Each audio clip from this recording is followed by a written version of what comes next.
Voilà un exemple de faux guide, de faux conducteur, de faux pasteurs. Ils sont aussi tordus l'un que l'autre. Et c'est pour ça que leurs sujets ne peuvent pas pousser droit.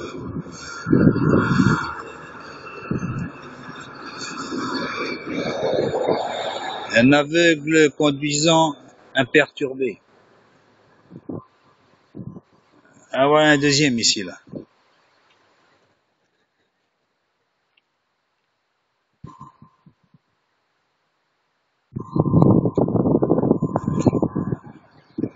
Il y en a un qui va vers la droite, l'autre il va vers la gauche. Mais être connu, c'est une bonne chose, mais pas connu dans le sens notoriété mondiale ou même de la ville ou du quartier ou qu'importe.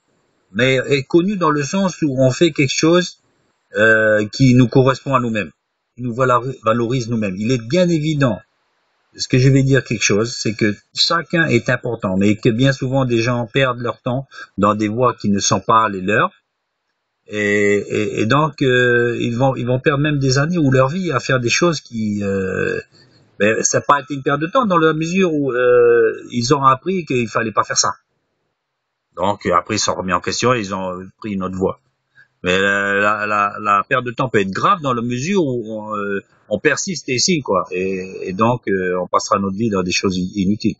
Donc, il est bien évident d'être connu, pas pour être célèbre forcément, mais ce n'est pas forcément une mauvaise chose.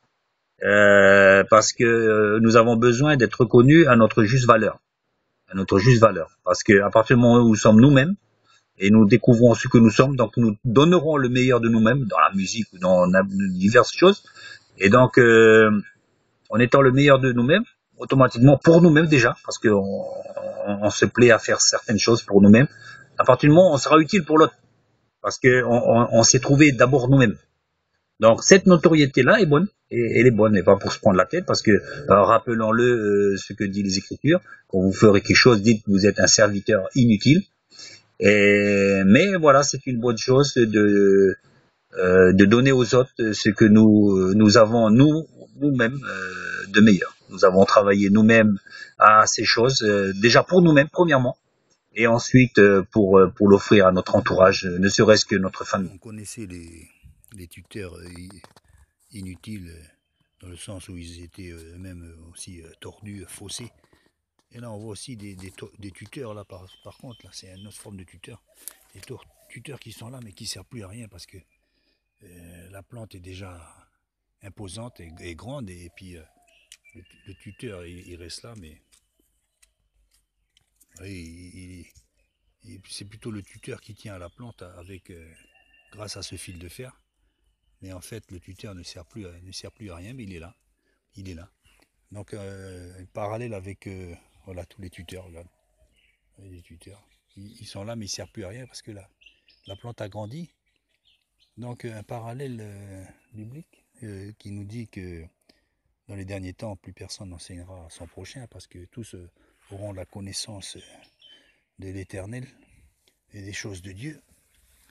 Et donc, on voit dans certaines églises, certains s'évertuent à enseigner à d'autres, certainement, ils aimeraient bien avoir cette fonction d'enseignant, mais je pense que bien souvent dans ces églises, on a plus besoin de partage, parce que chacun si je pourrais dire, a enseigné à son prochain, dans le sens, chacun partage avec son prochain ses expériences, qui sont de fait des enseignements aussi. Mais se voir asséner des sermons, voilà, il y a ça, il n'y a plus rien à dire. Circuler, il n'y a rien à voir. Non, c'est pas le but de l'Église, qui est un seul qui enseigne. Et pour des jeunes, des nouveaux, évidemment, c'est sûr que on a besoin d'un pasteur, d'un guide.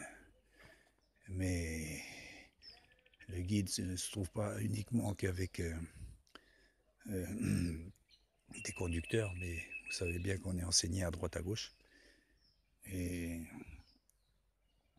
Et donc voilà, c'est plutôt l'Église a plutôt l'utilité de partage. Chacun doit apporter son expérience qui est utile pour le plus grand nombre.